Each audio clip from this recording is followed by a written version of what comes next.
ટ્રાઇજેમિનલ ન્યુરાલ્જિયા, જેમાં મગજની અંદર પાંચમી નસ દબાતી હોય છે વાસ્ક્યુલર લૂપના કારણે, જેમાં પેશન્ટને અસહ્ય ફેસનો દુખાવો થતો હોય છે જે કોઈ પણ મેડિસિનથી મટતો નથી અને એમાં કરંટ જેવા ઝાટકા આવતા રહેતા હોય છે. જ્યારે પણ આવું થતું હોય, લાંબો સમયથી થતું હોય, ત્યારે તમે ન્યુરોસર્જન ન્યુરોફિઝિશિયનનો ઓપિનિયન લઈ શકો. એમાં એમઆરઆઈ કરવામાં આવતો હોય છે અને એમઆરઆઈમાં જ્યારે પણ વાસ્ક્યુલર લૂપ આવે છે કે જે વાસ્ક્યુલર લૂપ પાંચમી નસને મગજમાં દબાવે છે ત્યારે એને ટ્રાઇજેમિનલ ન્યુરાલ્જિયા કહેવામાં આવે છે.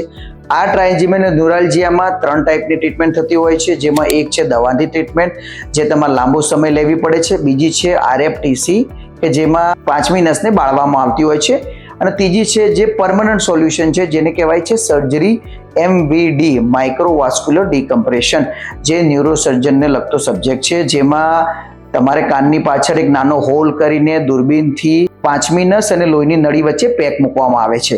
એ કરવાથી પેશન્ટને પરમનન્ટ દુખાવો જતો રહેતો હોય છે.